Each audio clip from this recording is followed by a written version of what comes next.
Every house, every king, and every battle has its own truth. But there are stories older than crowns, darker than the night, and more dangerous than any blade. They were never written in books. They were whispered to fire, to the trees, and to the dead gods. And today, we dare to uncover one of them. Winter had come to stay. The snows lay thick across the fields of the north, burying roads, rivers, and memories alike beneath their cold white shroud. The winds that howled from beyond the wall were crueler than ever, sharp as blades, carrying whispers of things long dead and long forgotten. And in the heart of this frozen silence stood Winterfell, its gray walls cloaked in frost, and its towers rising like ancient sentinels against the dark sky. Inside those walls, the hearth still burned, but even the flames seemed to flicker with uncertainty. Lady Sansa Stark, once a frightened girl of songs and dreams, now ruled as Lady of Winterfell, her hair as red as the heart tree leaves that refused to fall. The burdens she carried were heavier than the snows that bent the trees, for the north was weary. The dead had been defeated, aye, but at a terrible cost. Food was scarce, grain stores ran thin, and what little remained was guarded like gold. The harvests had failed 2 years in a row, and the long nights brought fear that even the strongest would not see another spring. Every raven carried grim tidings, villages abandoned, hunters gone missing, whispers of blue-eyed corpses seen wandering the wastes near the last hearth. Sansa stood before the fire in the great hall, the flames painting her face with shades of gold and sorrow. Around her gathered the lords of the north, men who had fought beside her family, bled for her house, and now looked to her for salvation.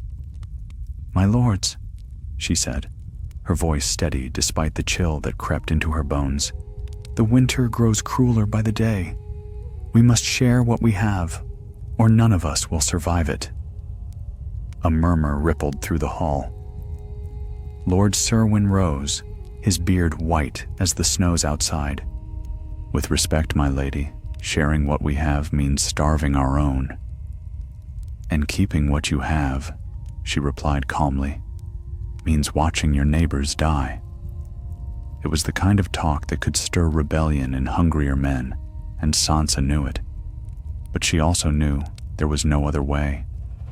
The North had survived because it stood together, because the pack survives. From the shadows near the back of the hall, Arya Stark watched her sister in silence. Her face, pale from weeks spent in the snowfields, betrayed little. But her eyes, sharp and restless, missed nothing. She had returned from far places, from lands of assassins and faceless men, yet Winterfell still felt like the only place that truly tested her. That night, when the lords had gone and the fire burned low, Arya approached her sister. "They don't trust easily," she said, leaning against the stone wall. "You know what fear does to men." Sansa nodded. "Fear can make them loyal or dangerous." "There are whispers," Arya said softly. "Riders seen near the last hearth. The dead, some say." Sansa turned sharply. "The dead are gone." "So we thought," Arya answered. "But there are other rumors. Men in black cloaks, deserters from the Night's Watch. They've taken to raiding villages. Some claim they follow a new lord, one who speaks to the dead." For a moment, the silence between them was colder than the night itself. Sansa looked into the fire. "We cannot afford another war, Arya. Not now. The people are hungry, the lords divided. I need you here." Arya shook her head. "You need to know the truth. I'll ride north with a small company. Davos has agreed to guide me. We'll see what's become of the last hearth." Sansa's eyes softened. For all their differences, and gods knew there were many, Arya was still her sister. "You always were the wolf that couldn't be tamed," she said quietly. "Be careful. If what you say is true, this winter is far from over." Outside, the snow fell heavier. By dawn, Arya was gone. She rode beneath a sky the color of iron, accompanied by a handful of loyal men. Sir Davos Seaworth, still as humble and steadfast as ever. Podrick Payne, now a knight in his own right, and 6 Northmen sworn to House Stark. Their horses trudged through deep snow, hooves sinking with each weary step. At first, there was nothing but the endless white, a silence broken only by the crunch of hooves and the whisper of the wind. But as they neared the last hearth, the air grew colder still, and even the sun seemed afraid to rise. They found the village deserted. The gates hung open, creaking softly in the wind. No smoke rose from the chimneys, no dogs barked, no voices called. Doors had been torn from their hinges, and the snow inside the houses was stained red in places where men had fought and fallen. Davos dismounted, his breath misting before him. 7 hells, he murmured. Looks like the fighting was recent. Podrick knelt beside a broken spear, its shaft splintered. These weren't wildlings. Look, black cloth, men of the watch. Arya moved through the ruins in silence, her hand resting on the hilt of needle. Every instinct in her screamed that they were being watched. Then she saw it, carved into the ice upon the gatehouse, a symbol made of twisted lines and circles. Not the mark of the White Walkers, but something human, deliberate. "What does it mean?" Podrick asked. Arya stared at it, her breath visible in the air. "It means," she said, "we're not alone." Somewhere beyond the trees, a crow cawed, once, twice, then fell silent. The wind shifted, and for the first time in many moons, Arya Stark felt the old, familiar chill of danger crawl down her spine. The north, it seemed, was not finished with its ghosts. And far to the south, in Winterfell's great hall, Lady Sansa Stark felt that same wind whisper through the cracks in the stone. She did not know why, but she looked toward the heart tree in the godswood and whispered a prayer. "Let them come home," she said. "Let them come home again." But the old gods were silent, and the night only grew colder. Snow swallowed the world whole. By the time Arya and her companions reached the forests beyond the last hearth, the storm had risen into a white fury that blotted out the sky. The trees bent under the weight of the wind, and the air was filled with whirling ghosts of frost. Arya pulled her hood tighter and pressed on, her horse's breath coming in harsh bursts of steam. They had found no living soul in the ruins of the last hearth, only signs of battle, and the strange, circular symbol scrawled in ice and blood. Ser Davos had urged they turn back, but Arya would not. The same instinct that once carried her through the horrors of King's Landing and Braavos whispered now that there was something deeper at work, something that threatened more than a single village. 2 days north, she said, crouching over a half-buried trail in the snow. The tracks lead that way. Heavy boots, armored men, not whites, not wildlings. Podrick frowned, his cheeks red with cold. Then who? Arya rose. Men who've forgotten their vows. They rode through the day and night, resting only when the horses stumbled from exhaustion. On the 3rd morning, as pale light bled through the clouds, Davos halted and pointed ahead. "There," he said softly. "Smoke." A thin column rose from the foothills, twisting in the wind. They crept closer, dismounting before the ridge. Below lay a narrow valley, and in its heart, a camp. 6 fires burned low around makeshift tents of black cloth. Men moved between them, wrapped in furs and cloaks once belonging to the night's watch. They carried swords and axes, some of northern make, others stolen from the fallen. Arya counted at least 20, and at the center of it all stood a man in a maester's chain, or what was left of one, his hair white as the snow, his eyes pale and sharp as cut glass. "That's no watch commander," Davos muttered. Arya's gaze fixed on him. "No, but he commands them all the same." They watched in silence as the old man spoke to his followers. He moved between them with a strange calm, his gloved hands drawing shapes in the air, symbols that glowed faintly blue before fading to nothing. A small wooden chest rested beside him, and when he opened it, Arya caught a glimpse of something glimmering inside, like ice, but alive. "Magic," Podrick whispered. "Old and wrong." Arya's mind turned the name over as if tasting bitterness. "Colrin Pike," she murmured. Davos looked at her. "You know him?" "He was a Maester of Castle Black," Arya said. "Bran mentioned him once, before the wall fell. Obsessed with the mysteries beyond death. They said the Citadel stripped his chains." "Aye," Davos said darkly. "Looks like he found himself another calling." They could not attack, not with so few men. So they watched. When night fell, Arya crept down from the ridge alone. She moved like the shadows she had once studied to become, her feet leaving no mark in the snow. The camp lay quiet, but not unguarded. 2 sentries paced near the fires, their eyes dull with weariness. She slipped behind one and pressed needle's point against his throat before he could cry out. "Make a sound," she whispered, "and you'll join the others you buried." He froze. His breath came quick and shallow, clouding the air. "Who are you?" he rasped. "Tell me what Colrin Pike is doing here." The man swallowed. He says the wall's magic was not destroyed, only broken. Says the old power still lingers, enough to raise the fallen, to bind them to his will.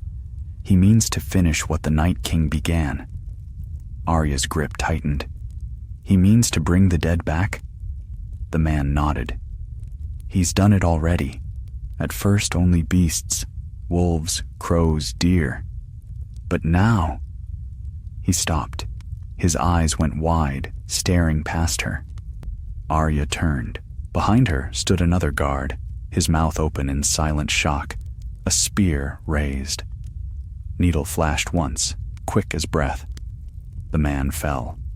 The first guard stumbled back, horror twisting his face. "You don't know what you've done," he gasped. "He can feel death. He'll know."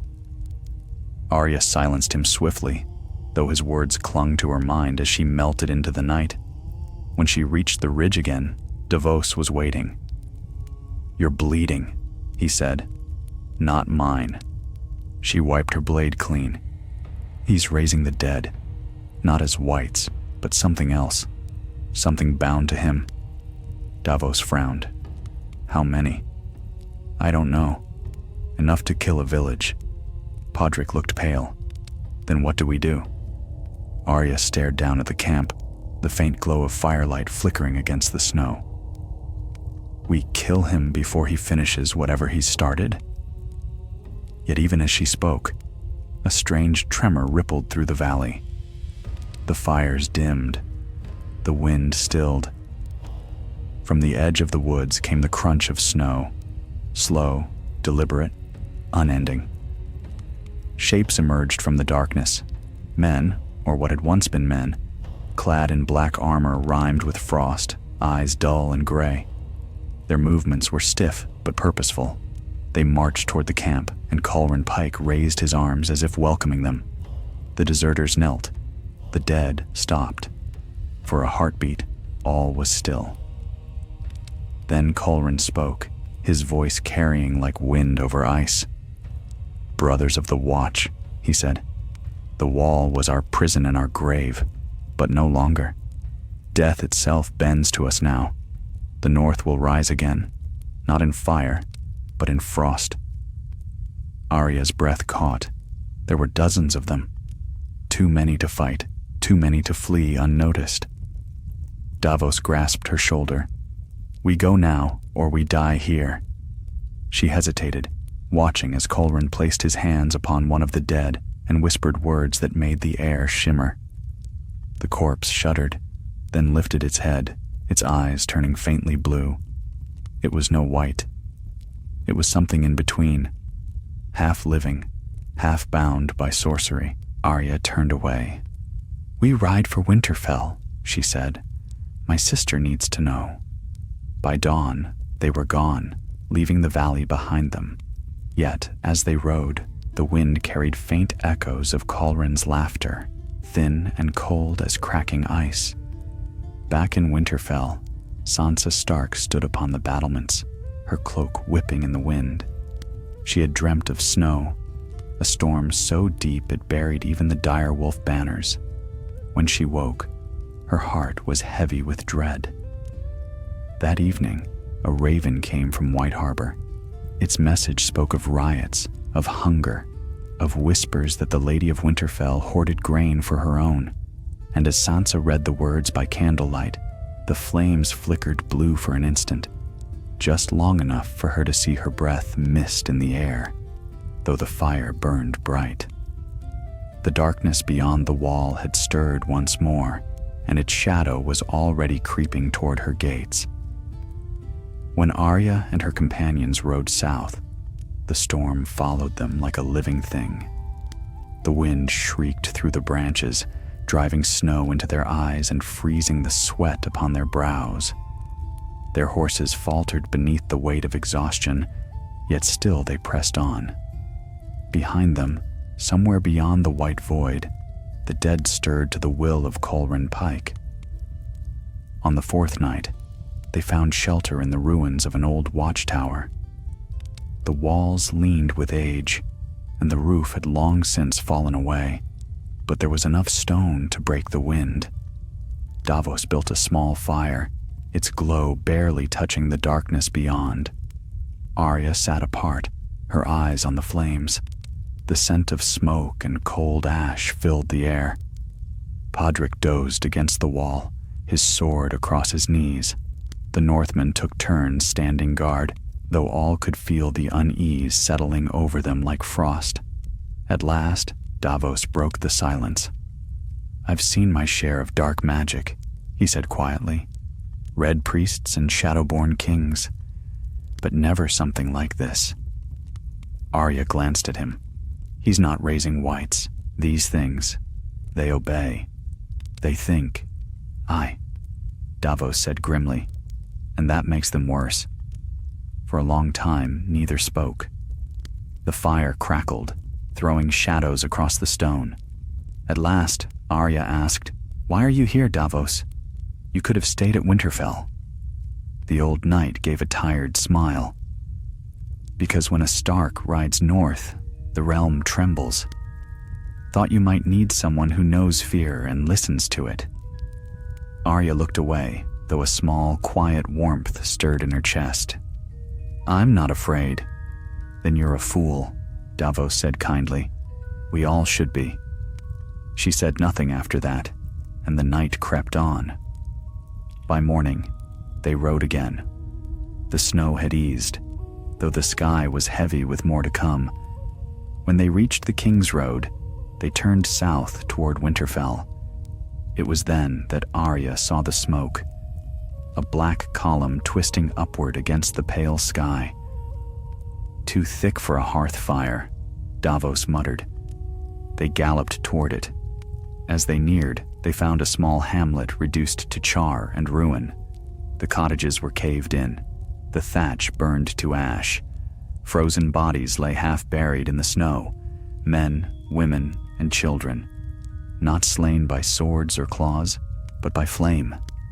Podrick's voice trembled. "Wildfire?" "No," Arya said softly. "Something colder." She knelt beside a corpse. The skin was pale and cracked, the lips blackened with frost, yet the burns on the flesh had frozen instead of blistered. Davos swore under his breath. "Gods have mercy!"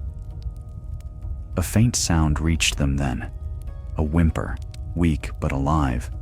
They followed it to the ruins of a barn.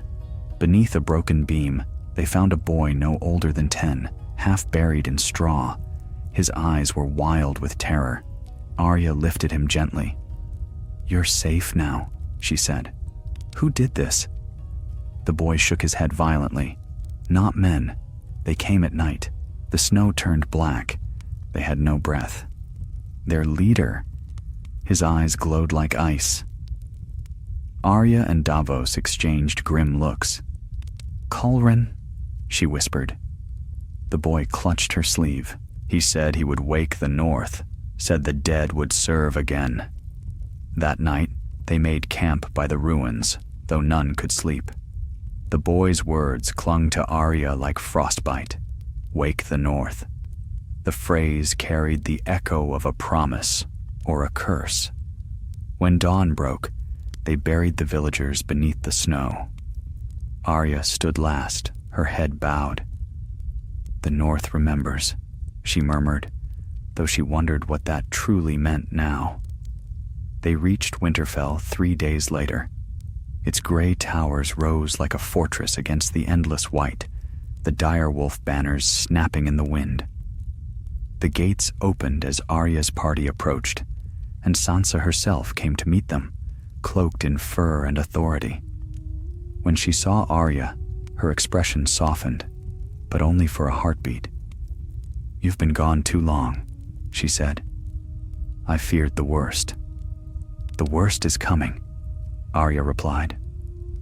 Inside the great hall, the sisters faced each other across the long table where once their father had sat. Davos stood nearby, his weathered face lined with fatigue. Podrick remained silent, shifting uneasily as servants brought wine and bread. Sansa listened as Arya told her of Colrin Pike, of the deserters and their army of bound dead. Each word fell like a stone into a deepening well of dread. When Arya finished, Sansa rose. "The Night King is gone," she said, almost pleading. "The wall has fallen, but its magic was broken. What you're describing, it cannot be." Arya met her gaze. "It is. I saw it. He's using what remains of the old power, and he's marching south." Sansa turned away, her hands trembling.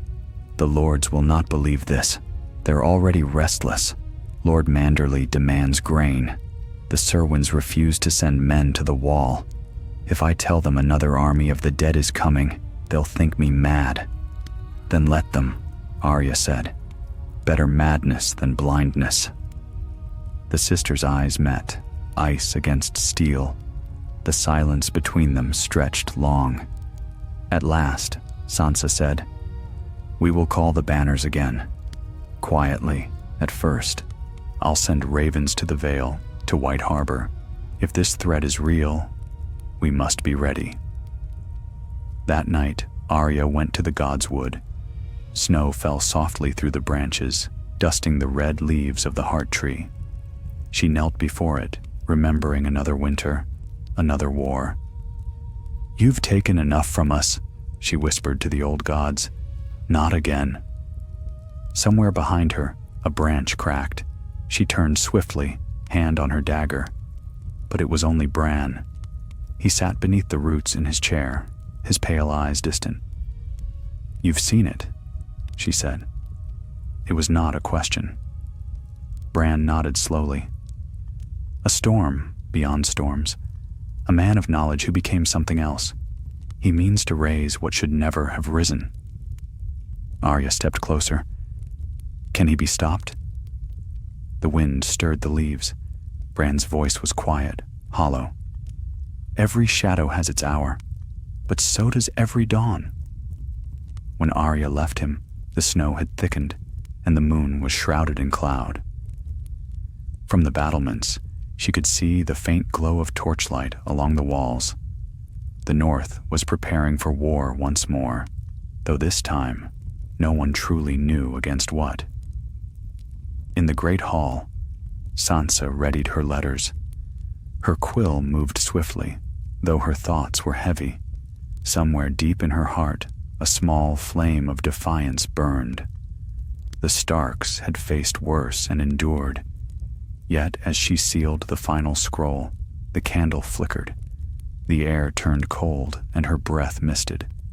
Outside, in the distance, wolves howled, not in warning, but in mourning. And beyond the forests, in the farthest reaches of the frozen lands, a new host began to move. Men and dead alike, their eyes reflecting the pale blue light of their master's will. The storm was coming, and the north would wake indeed. The north lay beneath a sky of iron and snow. Days bled into nights without difference, and the cold had become a living beast, biting at every roof and gatehouse. Winterfell endured, its stones rimed with frost, its walls unyielding as the line of Starks that had ruled it for 1,000 years. Yet even stone can tremble when shadow walks the woods beyond its walls. Sansa stood upon the battlements as dawn broke weakly through the clouds. The world below her was silent, fields buried under snow, forests black and still. Smoke rose from the chimneys of the keep, but it carried no warmth. It was the smoke of survival, of fires fed with the last of the stores that had taken years to gather. The ravens had gone out days before, and still no reply had come. The Vale was silent. White Harbor had sent no word, and from the Dreadfort, where the Boltons once ruled, there was only emptiness. The messengers she sent that way had not returned. Behind her came the soft sound of footsteps. Arya approached, her cloak trailing frost. "Still no word?" she asked. Sansa shook her head. "Either they do not believe me, or they have troubles of their own." "They'll believe soon enough," Arya said, her voice low. "When the dead are at their gates." Sansa turned sharply. "Don't speak of it so lightly." "I'm not," Arya said. "I've seen them. I can still feel the cold they leave behind." The sisters looked out together across the endless snow. For a moment, neither spoke. It was as if the silence of the north itself had crept into their bones. At last, Sansa said quietly, "You've changed, Arya." "So have you." Sansa gave a thin smile. "Perhaps, but I still remember the girl who wanted songs instead of swords." Arya's eyes softened. "And I still remember the girl who believed in happy endings." Below them, the gates opened, and a small column of riders entered the courtyard. A band of weathered men from Deepwood Motte, carrying word from the western woods. Their leader was Lord Glover's nephew, a grim man named Haldon. He bowed before Sansa in the hall, snow melting in his beard. "My lady," he said, "the villages near the Wolfswood have vanished, not burned, gone. We found no bodies, no blood, just snow and footprints that led north and did not return." The hall fell silent. "How many villages?" Sansa asked. "4," he said. "Maybe 5. And there's something else." He hesitated. "We found a cairn near the ruins, built from ice, not stone. At its top was a black cloak and a broken chain of a maester." The name needed no speaking. Sansa's fingers tightened on the table. "Colran Pike." "He's marking his path," Arya said. "He wants us to follow." That night, Winterfell's halls were restless. The lords gathered in secret councils, their voices rising and falling like storm winds. Some called for retreat to the south, others demanded war. And through it all, Sansa listened, silent as the heart tree, weighing every word. When they had gone, Davos remained behind. The old knight poured himself a cup of watered wine and studied her with weary eyes. "You've the look of your father when the council grew loud," he said. Sansa gave a faint smile. "Did he ever doubt himself?" "Often," Davos said. "He just never let anyone see it." She looked into the fire. My people are starving. My bannermen are divided, and something beyond death marches against us. Tell me, Sir Davos, what would my father have done?" He was silent a long time before he answered. "He'd have done what you're doing now. He'd have stood his ground." Later, when the halls had quieted and the fire burned low, Arya found her sister alone in the great hall. "You cannot wait for them to come," she said. "We should strike first." "With what?" Sansa asked bitterly. "Half my soldiers are sick, the rest are hungry. We have no dragons, no southern allies, no king to call upon." Arya's gaze hardened. "Then we use what we have. Wolves hunt best when the snow is deep." Sansa rose. "This isn't a hunt, Arya. It's a war we may not win." But Arya only turned toward the doors. "Wars are won by those who don't flinch first." That night, she gathered a small company of scouts, the same men who had ridden with her before, and set out toward the Wolfswood. Davos tried to stop her, but she would not yield. "If I can find him," she said, "I can end him." She rode through the frozen night, the moon hidden behind the clouds. The woods were eerily still. Once, she thought she saw movement between the trees, a shadow gliding silently across the snow. But when she turned, there was nothing. Near dawn, they came upon one of the vanished villages. The huts stood empty, doors broken, hearths cold. In the center of the square, carved into the ground, was another mark, a spiral of frost, its lines glimmering faintly in the dim light. Podrick dismounted. "It's the same symbol as before." Arya knelt beside it. The air was colder here, so cold that her breath froze before her lips. "He's close," she said. They pressed on. When the first arrow struck, it came from nowhere, silent, deadly, black-fletched. It buried itself in the chest of one of the Northmen before he could cry out. Then came the second and the third. "Ambush!" Davos shouted. Figures emerged from the tree line, men in black cloaks, their faces hidden beneath frost-bitten hoods. The deserters. Arya drew needle and charged. The fight was quick and brutal, steel flashing in the snow. She moved like a shadow, cutting down one, then another. But for every man that fell, two more came. Then she saw him, standing at the edge of the woods, calm amid the chaos. Colrin Pike. His eyes were pale as morning frost, his breath a mist of cold light. "Lady Stark," he said, his voice carrying across the snow. "You've come far to die." Arya's blade lifted. "Not today." Colrin smiled faintly. "You are brave, child of Winterfell, but bravery cannot warm the grave." He raised his hand, and the snow at his feet began to stir. Shapes rose from the ground, the fallen deserters, their wounds still fresh, their eyes lifeless yet aware. They turned toward Arya and her men. Davos shouted, "Fall back! To the horses!" But Arya did not move. For a heartbeat, she stood frozen, staring at the horror before her. Men she had just slain rising again, bound by the will of a single man. Then something inside her broke loose. Fear, rage, memory of every death she had ever caused. She lunged forward, her blade flashing. Colrin stepped back, the air rippling around him like heat over ice. Steel met nothing. He vanished into mist. And as his laughter faded through the trees, Arya realized the truth. She had not hunted him. He had led her here. By the time they reached Winterfell again, 2 riders were missing, and Davos's arm was bound in bloodied cloth. Sansa met them at the gate, her face pale as ash. "What happened?" she asked. Arya's answer was cold as the wind. "He's coming." That night, as Winterfell braced itself for what was to come, the first flakes of a new storm began to fall. Soft, silent, relentless. And in the heart of the storm, far to the north, Colrin Pike stood before an army of the dead that breathed. "The North remembers," he whispered to the wind, "and soon the North obeys." Winterfell did not sleep.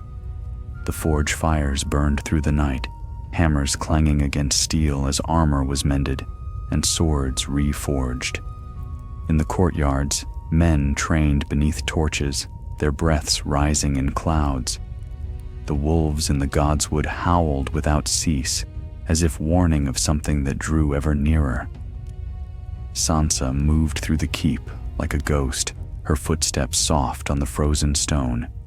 Every hour brought new reports: supply wagons lost to snowdrifts, scouts who vanished on the road, villages that answered no call.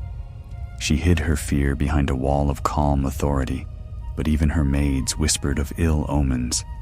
At dawn, she called her council to the great hall. Lords and captains stood gathered beneath the direwolf banners, faces worn by cold and sleepless nights.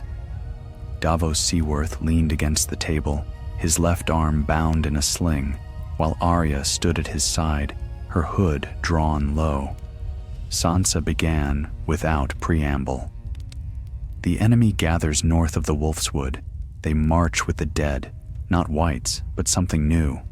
Men bound by dark magic, guided by one who calls himself Colren Pike." A murmur rose among the lords. Lord Glover's nephew spoke first. "A Maester? You expect us to fear an old man with tricks?" Arya's gaze flashed. "You will fear him when his dead walk through your walls." Davos slammed his good hand upon the table. "Listen to her. I saw it. Those things think, fight, bleed when you strike them, and rise again before the blood freezes. You can't kill what's already half alive." The murmuring turned to uneasy silence. Sansa looked at them each in turn. "Winterfell will stand. We have endured worse. But I will not pretend this is a battle of swords alone. Colren wields the old magic, the kind the Citadel tried to bury. We must be cunning, and we must stand together. If the North falls apart now, there will be no dawn for any of us." The words hung heavy in the hall. At last, Lord Serwyn bowed his head. "The North remembers, my lady. You have our swords." Others followed. Even those who doubted could not deny the fear that had taken root in their hearts. When the council ended, Arya followed Sansa to the ramparts. Snow fell lightly, dusting their cloaks in white. "You speak well," Arya said. "Father would have been proud." Sansa's expression was unreadable. "Pride won't save us. You said he's coming. How soon?" Arya's eyes were fixed on the horizon. "Soon. He's drawing power from the dead he's raised. The more that fall, the stronger he becomes." Sansa's voice was quiet. "Then every death will feed him." That night, the first true storm struck. Wind howled over the battlements, hurling snow like knives. The torches along the walls flickered, their flames bending backward. In the dark hours before dawn, the sentries saw movement beyond the outer fields. Shadows shifting against the snow, too many to count. The horns sounded. Arya was the first to the gate, her sword already drawn. The courtyard erupted in chaos, soldiers rushing to the walls, archers lighting pitch-soaked arrows. Davos barked orders, his voice carrying above the wind. When the first wave struck, it came like a tide. Men in black cloaks, faces pale and cracked, eyes dull but aware. They moved with grim coordination, scaling the walls with bare hands, impervious to pain. "Loose!" cried the captain. Arrows fell in a black storm. Dozens of attackers fell, yet moments later, several began to stir, dragging themselves upright with shattered limbs. Arya fought like a storm herself, moving along the battlements with silent fury. Each strike was clean, each kill deliberate, yet for every foe she felled, another rose in his place. Below, the gates shuddered under the assault. The outer yard filled with the clash of steel and the screams of men. Sansa stood at the window of the great hall, watching flames and shadow twist together. Her heart hammered, but her face remained stone. "Lady Stark!" a guard cried as he burst through the door. "They've breached the lower gate." "Seal the inner ward," she commanded. "Pull everyone back to the keep." The man hesitated. "But the courtyards—" "Do it," she said sharply. As he ran, she turned to her maester. "Send word to the crypts. If the walls fall, the people are to take shelter there." The battle raged for hours. By dawn, the storm had eased, but the dead still came. Arya fought beside Davos in the snow-choked yard, her arms aching, her breath ragged. A blade caught Davos in the shoulder, and she pulled him back, cutting the attacker down. Then, for the briefest instant, the assault stopped. The attackers drew back, parting like waves. Through the haze of snow, a lone figure stepped forward, tall, cloaked in black, his chain glinting with frost. Colrin Pike. He moved as though untouched by the cold, his breath forming no mist. Around him, the air shimmered faintly, bending the light. "Children of Winterfell," he called, his voice echoing as if carried on 1,000 winds. "The old gods sleep, the new gods are blind. I offer you a gift, life unending, freed from hunger and pain. Kneel, and the North will know peace." Sansa stepped onto the battlements above him, her hair a banner of flame against the snow. "You speak of peace, and yet you bring only death." Colrin looked up, his pale eyes meeting hers. "Death is only another kind of life, Lady Stark, the kind that obeys." "Never," she said. A faint smile touched his lips. "So be it." He lifted his hand. The snow at his feet rippled, and shapes began to rise, not men this time, but beasts. Wolves, bears, stags, creatures long dead, their eyes cold and blue, their forms stitched by frost. The defenders faltered. The beasts charged, tearing into the lines. Blood splashed the snow, steaming as it froze. "Fall back," Davos shouted. "To the inner gate." Arya met Sansa at the steps. "We can't hold them." Sansa's face was pale but resolute. "We will. We must." Arya caught her sister's arm. "If they reach the crypts—" Sansa shook her head. "They won't." For a heartbeat, the sisters stared at each other. The warrior and the lady, fire and frost. Then Arya turned and ran back toward the gate. She found Davos rallying the men. The great gates of Winterfell groaned under the weight of the enemy. Arya climbed the wall, scanning the field. Colrin stood motionless amid the chaos, his eyes closed as though in prayer. "Archers," she cried. "Aim for him." Dozens of arrows flew, hissing through the air. None struck. Each one turned to ash before reaching him. Colrin opened his eyes, and the ground split. A surge of ice burst from the earth, sweeping across the yard. Men fell screaming as frost seized their legs, turning flesh to stone. Arya leapt from the wall, landing lightly beside Davos. "We can't win here." He gritted his teeth. "Then what?" She glanced toward the heart tree rising over the godswood. "The old gods," she said.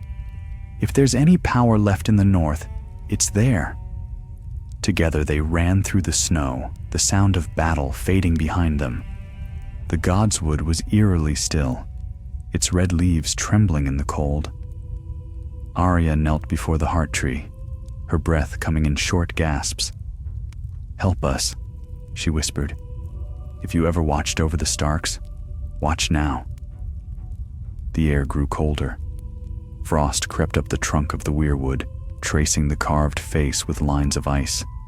Its red eyes seemed to glisten, weeping sap that steamed in the chill. Behind her, Davos cried out. Arya turned and saw the dead breaking through the trees. She drew needle and stood her ground. If this was to be the end of Winterfell, she would meet it as a Stark of the North. Standing, blade in hand, beneath the eyes of gods older than death, the heart tree stood unmoving in the cold. Snow fell upon its crimson leaves, melting into streaks like blood upon white bark. Arya knelt before it, the wind biting her face, her hands pressed to the frozen ground. Behind her, the sound of death crept closer, the shuffling of boots through snow, the hollow scrape of steel dragged against ice. Davos stumbled beside her, blood freezing on his sleeve. 7 hells, he muttered, his voice a rasp. We'll not hold them long. Arya rose slowly, her breath a cloud of mist. Then we'll hold them as long as we must. From between the trees, the first of Colrin's creatures appeared, men half dead, their skin cracked and pale, their eyes gray as ash. They moved with terrible silence, their weapons crusted with frost. Behind them came the wolves, monstrous things of bone and sinew, snarling with mouths that leaked mist instead of breath. Arya's hand tightened on her blade. For Winterfell, she whispered and lunged. The clearing exploded into chaos. Needle flashed like silver lightning, cutting through flesh that bled black and cold. Davos swung his sword in heavy arcs, his one good arm trembling with strain. They fought as the dead pressed in. And for a moment, Arya thought she heard the heart tree whisper. A voice older than wind stirred in the air, faint and broken. Blood of the wolf, bound by ice and flame. She spun, her eyes wide, but there was no one. Only the weirwood face, its carved mouth frozen in sorrow. Then came a shudder through the earth. The snow rippled, and frost spread in a circle around the tree. The dead faltered, their eyes flickering. Davos stared. What in the name of gods? Arya felt it too, a pulse, faint but steady, rising from the roots. The weirwood was waking, but before she could move, a figure stepped into the clearing. Colrin Pike. His cloak was white with frost, his chain gleaming faintly with pale light. You cannot fight what the world has forgotten, he said, his voice calm, almost kind. The old gods are ghosts, and their time is over. Join me, child of Winterfell. Together, we can shape what comes next. Arya spat into the snow. You talk too much. Colrin's lips curved in a small smile. So did your father, before they took his head. Rage flashed like fire in her chest. She charged. Needle met the edge of his unseen power. The air itself hardened, a wall of invisible force that threw her back. She hit the ground hard, snow filling her mouth, her lungs burning. Colrin walked toward her, his steps leaving no prints.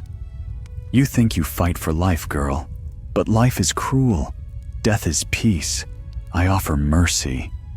Your mercy stinks of rot, Davos growled, dragging himself upright.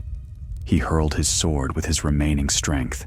It struck true, but shattered on contact with the shimmering air around Colrin. The maester turned his pale gaze on him. Bravery from a smuggler. You would have made a fine servant. He lifted his hand. Frost raced across the ground toward Davos. The old knight cried out as it climbed his legs, turning flesh to ice. Arya lunged forward, striking the ice with her blade, shattering it before it reached his chest. Colrin's expression darkened. Enough. The air thickened. Arya felt the world constrict, the snow stilling, the breath freezing in her lungs. The dead stood motionless, waiting. And then Colrin placed his hand upon the trunk of the weirwood. The heart tree shuddered, its red eyes dimmed, its face cracking. The ancient sap within began to freeze. No! Arya screamed. She threw herself forward, slashing at his hand. Her blade met resistance, then cut deep, and where it struck, Colrin bled black ice. He stumbled back, eyes wide with shock. The ground shook again, this time with anger. The weirwood's roots split the earth. lashing upward like serpents. One struck the frozen ground beside Colrin, splintering ice. Arya seized the moment. "You're not the only one who knows the old power," she hissed. For a heartbeat, the clearing burned with strange light, red and white intermingled, fire and frost meeting as one. The dead screamed, collapsing as if their strings were cut. Colrin staggered, clutching his wounded hand, and for the first time, Arya saw something in his eyes that was not power, fear.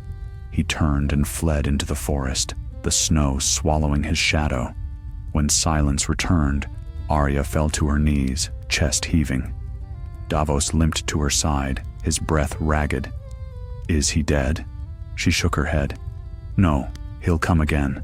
He always comes again." The weirwood's voice came once more, soft as the falling snow.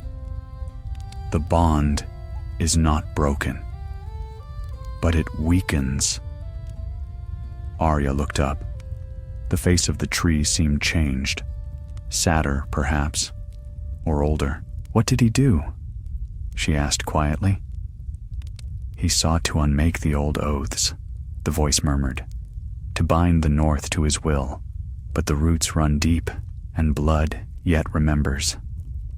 Davos sank to his knees, exhausted. "Blood remembers. That'll have to be enough." They stayed there until the dawn came pale and weak through the storm. The clearing was strewn with frozen corpses, the dead twice slain, the snow red and black. Arya touched the heart tree once more before leaving. "Thank you," she whispered. The wind stirred the leaves, as if in answer. By the time they returned to Winterfell, the sun had risen, though it gave no warmth. The courtyard was filled with wounded. Smoke rose from pyres where the fallen burned, their bodies spared from Colrin's touch. Sansa met them in the yard, her eyes hollow but steady. "You stopped him," she said. "For now," Arya replied. "He's hurt, but not dead." Sansa's gaze drifted toward the horizon. "Then he'll come again." Arya nodded. "And when he does, we'll be ready." That night, the sisters stood together before the great hearth of the hall. Around them, soldiers slept, their armor stacked beside them, their faces lined with exhaustion. The sound of the wind outside was endless. Sansa turned to her sister. "The North has always been a place of ghosts. Maybe this is what we deserve, to pay for all the blood we've spilled." Arya shook her head. "We deserve to live. That's what Father died for. That's what Jon fought for." Sansa's eyes glistened. "Then we fight again." Outside, the storm began to ease. The snow fell slower, gentler. For the first time in many nights, the stars broke through the clouds, faint and cold but shining still. And far away in the shadowed north, Colrin Pike stood upon a frozen rise, his hand bound with black cloth, his eyes burning with fury. Beneath him stretched a valley of ice and bone where the remnants of his army waited. He looked south, toward Winterfell. "The blood of the wolf resists," he murmured.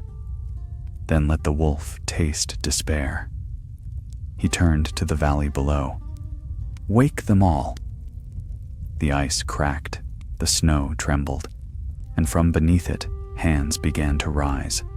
The snows deepened until roads vanished, and only the tallest of trees broke the endless white. Ravens no longer flew between keeps. The winds had grown too wild, the sky too heavy. All through the north, folk spoke of Winterfell's battle and the fire that burned within its walls. But hope was a frail flame against the cold. Inside the castle, Sansa Stark moved like one already carved in ice. Each dawn she walked the battlements. Each night she read the reports from the scattered bannermen. What she saw in those words chilled her more than the wind. Villages gone silent, men disappearing in the woods, and now a fresh terror. the rivers freezing so solid that travelers spoke of hearing heartbeats beneath the ice. The maester said it was nonsense, but Sansa knew better. The North remembered, and it remembered fear. In the great hall, Arya sat sharpening needle, the scrape of steel against stone echoing through the chamber. Davos stood nearby, arm bound tight, his face drawn and pale. "We wounded him," Arya said without looking up. "He won't rest." "Aye," Davos muttered, "and neither will we." Sansa entered, her cloak heavy with frost. "Scouts from Carhold returned an hour ago," she said. "Or what's left of them. They saw lights in the sky, blue fire, a storm unlike any they'd seen, and they swear the snow was moving, like a tide." Arya looked up sharply. "He's gathering more dead." "He means to march on us," Davos said. "The wall's gone. The passes are open. If we stand here, we'll be buried under his army." Sansa's eyes met Arya's. "Then where would you have us go? South? The Riverlands are starving. King's Landing won't raise a sword for the North." Arya's voice was quiet. "I don't mean to run. I mean to strike first." The room fell silent. Sansa studied her sister's face, the cold resolve in her eyes, the same that had looked upon death too many times. "You want to go north again," she said slowly. "He's bleeding," Arya replied. "The wound from my blade won't heal.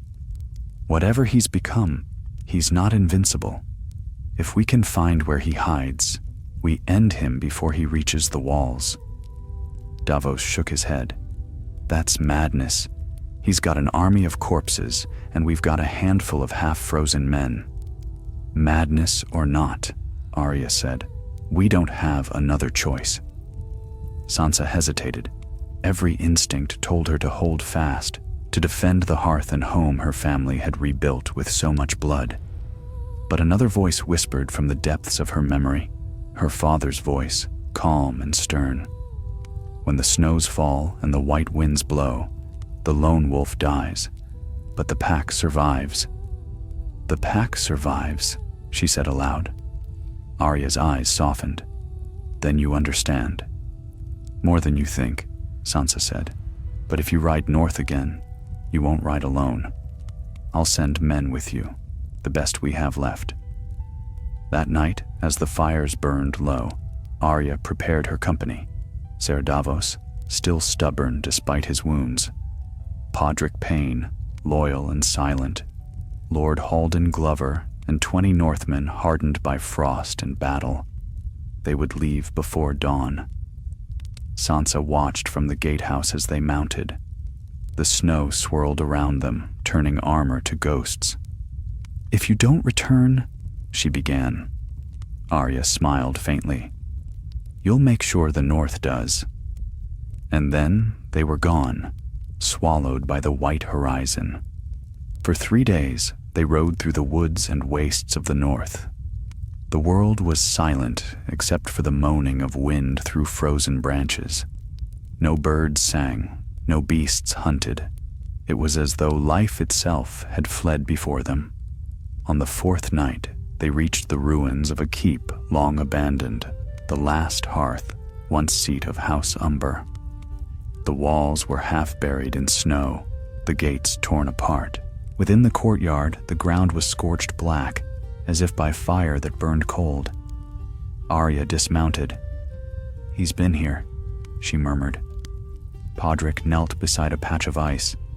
Beneath the clear surface, he saw something. A face. A woman's, frozen mid-scream. He recoiled. Davos crossed himself. "Gods preserve us." They searched the keep and found no living soul. But in the great hall, they found signs of something worse. Strange runes carved into the walls, lines of twisted symbols filled with dark ice. Arya traced one with her gloved hand. The air shimmered faintly. "These marks, they're the same as the ones he left at the last hearth before." Davos frowned. "Then what do they mean?" "They're wards," she said. not to keep something out, to hold something in. Before he could answer, the ground shook. Snow drifted from the beams above. A low rumble rose from beneath the floor, deep and hollow. "Out!" Arya said sharply. "Now!" They ran for the courtyard just as the stones split apart. A wave of cold burst upward, and from the fissure crawled things of ice and shadow, men, wolves, even a giant skull rimed in frost. Their eyes blazed faintly blue. The fight was chaos. Arya's sword flashed silver in the moonlight, each strike leaving a trail of steam. Davos swung a torch, fire hissing as it met the frozen flesh of the dead. But they kept coming. "Fall back!" Davos roared. "To the stables!" They reached the horses, but before they could mount, a voice echoed through the storm. "You cannot outrun death." Colrin stood at the edge of the courtyard, his cloak torn, his right hand bound in black cloth. The wound Arya had given him had turned to ice, spreading up his arm like veins of glass. "You're weaker than before," Arya said. "I can smell it." He smiled faintly. "And yet you still run." "Not from you," she charged. Needle flashed, but this time, Colrin did not raise his hand. He let her strike. The blade sank deep into his chest. For a heartbeat, Arya thought it was done. Then he laughed. The sound was soft, hollow, terrible. "Did you think I bleed as you do?" he whispered. "You've freed me." His body shattered, not into flesh and bone, but into shards of ice that scattered across the courtyard. From the ground beneath, light burst forth, pale and blinding. Arya staggered back as the air filled with voices, whispering in tongues she did not know.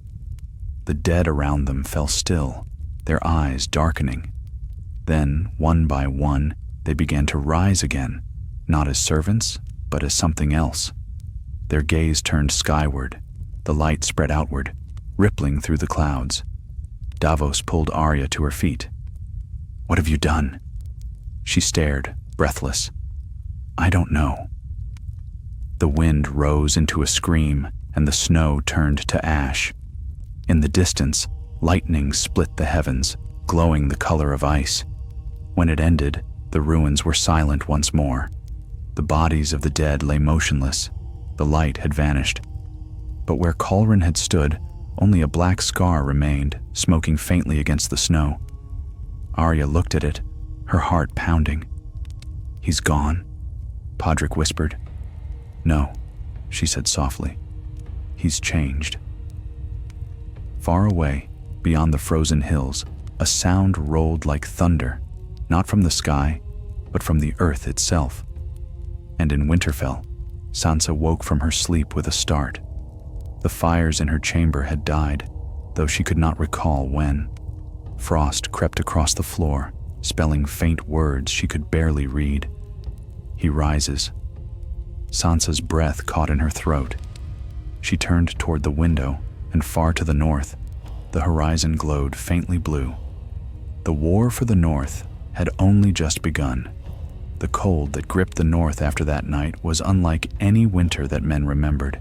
Even the Meisters could find no words for it in their scrolls. The rivers turned to solid glass, the trees cracked from their own frozen sap, and the air itself seemed to hold its breath. Yet in that stillness, there came the faintest of sounds, a heartbeat, slow and vast, echoing beneath the ice. At Winterfell, fires burned day and night. Men carried torches even within the keep, for the shadows had grown too deep, and strange shapes flickered in the corners of sight. The people whispered that the ghosts of the north had woken, called forth by the breaking of something old and terrible. Sansa Stark knew no rest. She moved from wall to wall, council to council, her every breath clouding in the air of her own chambers. Each raven that came brought darker tidings. White Harbor had fallen silent. Deepwood Motte sent no reply, and from the far mountain holds came stories of lights beneath the ice. blue fires burning where no hearth could be. Still, she refused to yield to despair. "The North stands," she said each morning, as though the words themselves might hold back the snow. But the walls of Winterfell felt colder now, and even the hearth fires struggled to burn. Then, one afternoon, as a gray sun hung low behind the clouds, a horn sounded from the watchtower. Riders approached from the north, and among them, a figure cloaked in shadow and frost. Arya. The gates opened, and she rode in at the head of a battered company. Their armor was blackened by smoke, their faces pale with exhaustion. Davos was with her, his arm bound anew, and Podrick rode at her side, his eyes hollow from what they had seen. Sansa descended the steps of the great hall to meet them. She searched her sister's face, and though Arya stood straight, there was something changed in her gaze. "He's gone," Arya said simply. Sansa exhaled, a trembling breath she had not realized she'd been holding. "Then it's over." Arya's silence was her answer. That night, as snow fell like ash outside the walls, Arya told her what had happened at the last hearth, the fight, the wound, and the blinding light that followed. "He's not dead," she said. "He's become something else, something bound to the ice itself." Sansa listened in silence, her hands clasped tightly before her. When Arya finished, she said softly, "Then he has no body." "No," Arya replied, "but he has power. The air itself listens to him now. The storm is his army." Davos leaned forward. "I saw it, my lady." The sky burned with cold fire. "Whatever he was, he's part of the North now, a curse that breathes." Sansa rose, moving to the great hearth. The flames barely reached her waist, flickering weakly. "Then we fight what cannot be killed," she said. "We've done so before." Arya frowned. "You cannot stab a storm, Sansa. You cannot reason with a whisper in the wind. Then we find another way." For a long while, none spoke. Outside, the wind moaned through the towers. At last, Bran Stark came to them, pale and thin, wheeled into the hall by a servant. His eyes, gray and distant, seemed to pierce the smoke itself. "He's not gone," Bran said quietly. "He sleeps beneath the frost fangs, where the heart of the North beats still." Arya turned to him. "You've seen him?" "I see many things," Bran said. "The old power he sought has taken root. It spreads beneath the snow, feeding on the dead and the cold. He wishes to remake the North, not in life, but in stillness." Sansa's voice was barely a whisper. "Can he be stopped?" "There is one way," Bran said. "Fire cannot reach him nor steel, but the blood of the wolf runs deep, and the old gods remember their own. There is a place older than Winterfell, where the first men gave their oaths to the trees. There, his magic began. There, it can be ended." "The grove of the first pact," Davos said slowly. "Beyond the Shadow Moors." Arya nodded. "Then that's where we go." Sansa looked from her sister to her brother, and for a heartbeat, she felt the weight of all who had come before them. Their father, their mother, Robb, even Jon, all gone, yet somehow watching still. "Then I will not stay behind," she said. Arya's eyes widened. "Sansa!" "No." Her voice was firm. "I will not watch Winterfell burn again while my family rides to its doom. If the end of this curse lies in the old gods, then a Stark will be there to face it." So it was decided. They gathered what strength remained, 100 soldiers, half that number of horses, and what little food could be spared. Davos oversaw the supplies, grimly muttering about folly and fate, while Arya and Sansa stood beneath the weirwood in the Godswood, offering one last prayer to the cold, silent faces carved into its bark. "Father," Sansa whispered, her voice trembling, If your spirit still lingers here, guide us. Let the pack stay together this time." When they rode out the next morning, the snows were blinding. Winterfell faded behind them, its towers swallowed by white.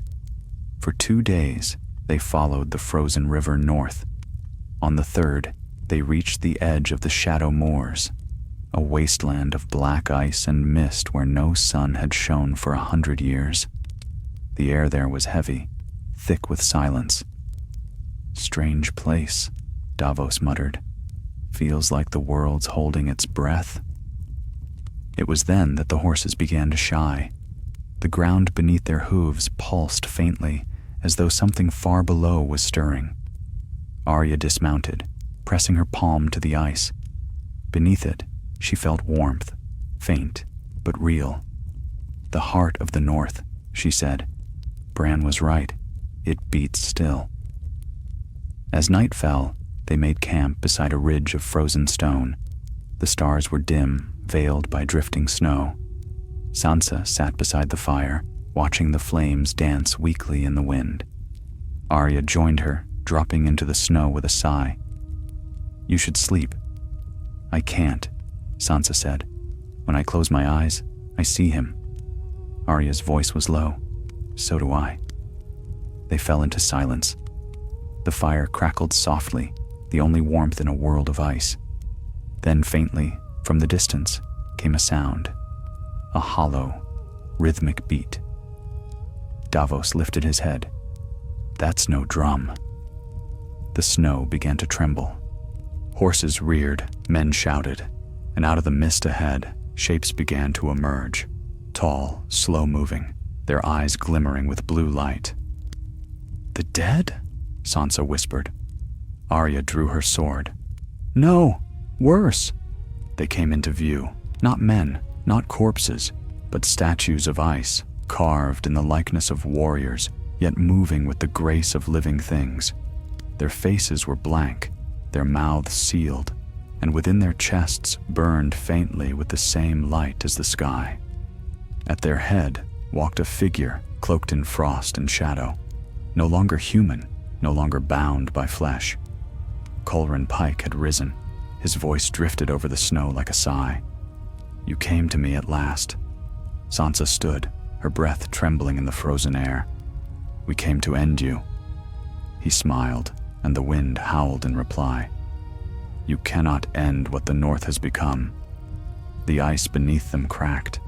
Light flared from the fissures, blinding and cold, and as the storm swallowed their cries, the snow closed over them, sealing the North in silence once more. The storm that rose over the Shadow Moors devoured the world. It came without warning, a wall of white and thunder that smothered sound and sight alike. Men screamed into the gale, their voices swallowed by the wind. Horses broke free, vanishing into the endless dark. Fire died in an instant. Only the pale glow that bled from the ice beneath their feet gave any light at all. Sansa clung to her horse's reins, snow stinging her face like 1,000 needles. Around her, the men of Winterfell fought to stay together, their torches smothered by the storm. She could hear Arya's voice shouting somewhere ahead, but the words were torn away before they reached her. Then, through the blinding snow, came the sound of horns, low and mournful. Shapes moved beyond the curtain of white, tall and cold and slow. "Hold fast!" Davos bellowed. "Shields up!" But it was no army of men that came for them. The storm itself took shape. Figures carved from the blizzard, armor of ice and eyes like frozen moons. They moved with the precision of soldiers, their spears glinting like shards of glass.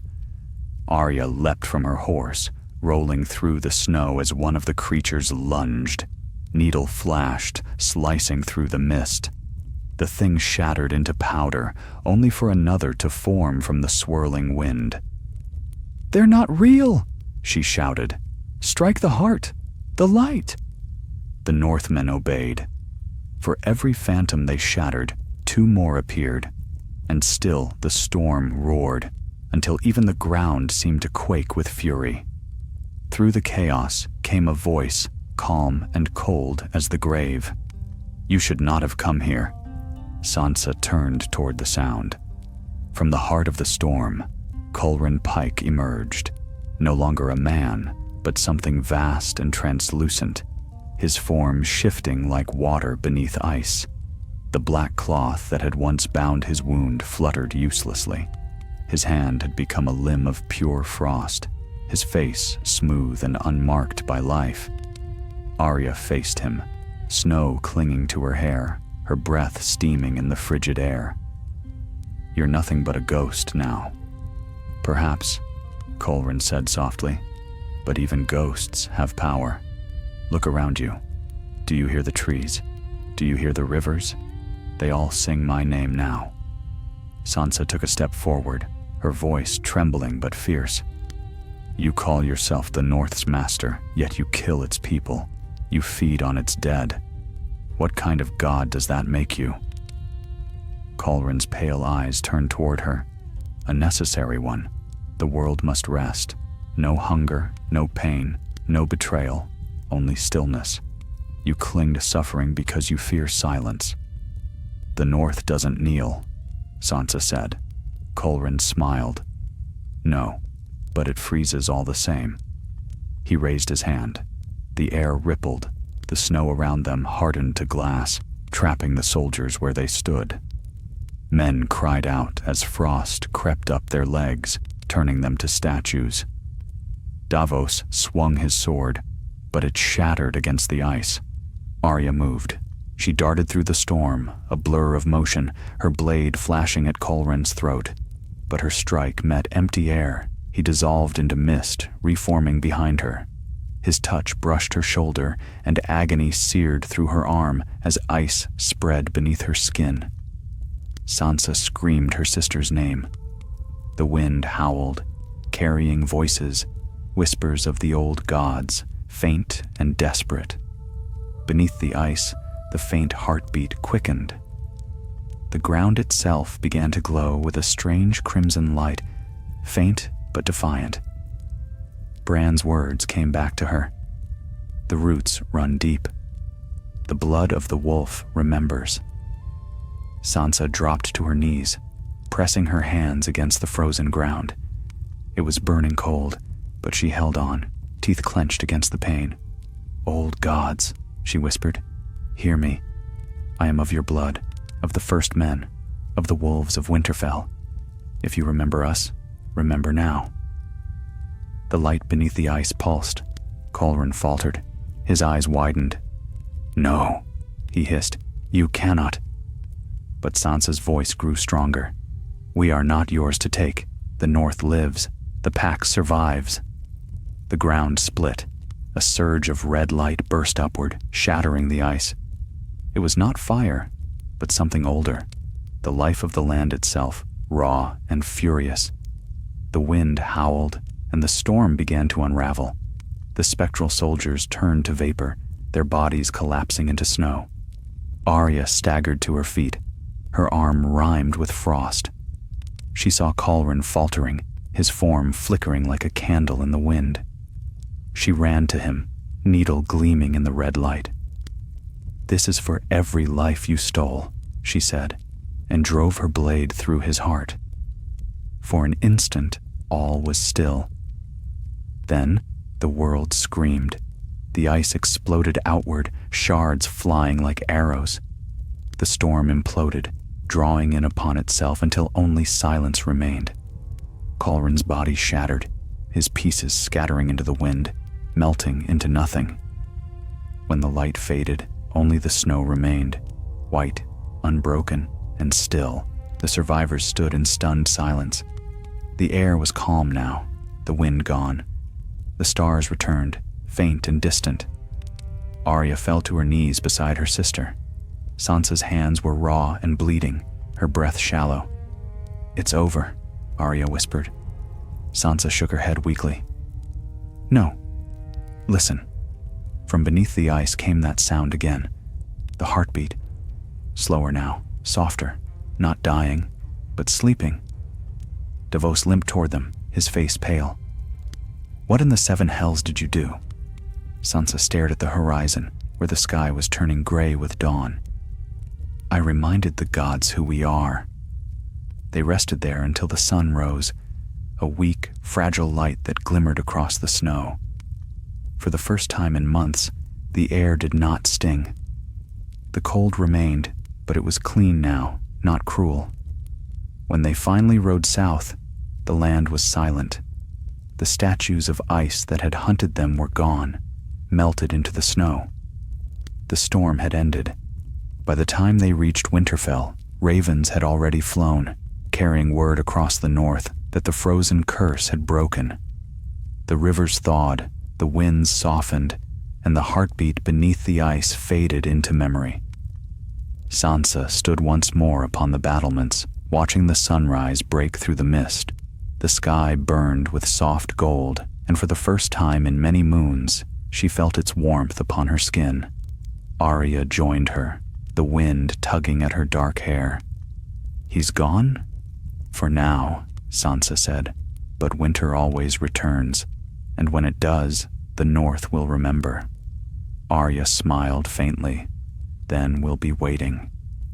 They stood together in silence, two daughters of Winterfell watching the dawn break over a world reborn.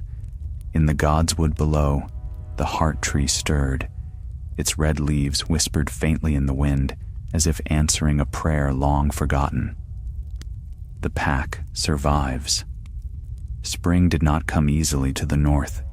It crept like a wounded animal, hesitant and slow, its breath still cold upon the land.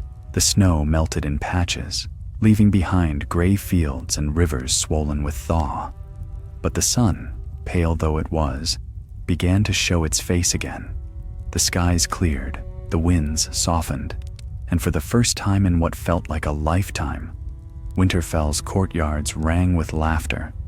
Sansa Stark stood upon the ramparts, watching the smoke from the forges drift upward.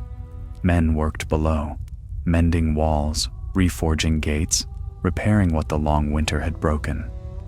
The sound of hammers was a comfort now, not a burden. Every strike was a heartbeat, steady and strong, defying the silence that had once ruled the north. Still, she could not rest. Though Colran Pike had been destroyed, his shadow lingered. The monsters spoke of strange cracks found deep in the northern ice, where red light pulsed faintly beneath the surface. Travelers whispered of distant shapes moving through the frost, as if the land itself still breathed in uneasy sleep. And sometimes, when the wind howled through the trees, Sansa thought she could still hear his voice, not a whisper of threat, but a reminder. Stillness is never gone, only waiting. In the weeks after the battle at the Shadow Moors, the wounded had returned to Winterfell, fewer than half of those who had ridden out. The dead were buried beneath the heart tree, their names carved into the roots so they would not be forgotten. The North remembered, always. Arya came to stand beside her sister on the wall. Her arm, still wrapped in bandages from the frostbite Colran's touch had left, rested lightly against the stone. "It's quiet," she said. "Too quiet." Sansa smiled faintly. "Peace always feels strange after war." Arya gave a small snort. "Peace doesn't suit you. You think too much. And you don't think enough." That drew a grin, the first true one Sansa had seen in days. Below them, the gates opened, and a small party rode in, merchants from White Harbor, bringing wagons of grain and salted fish. Behind them followed villagers, refugees from the smaller settlements who had fled south during the storm. Sansa had ordered the gates open to all. The North had lost too many already. "The North needs hope," she said quietly. "Bread and safety, not just swords." Arya nodded but did not reply. Her gaze was fixed northward, toward the horizon where the mountains still glimmered faintly white.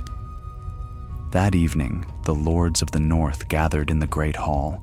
The fires burned high, casting gold upon the stone walls.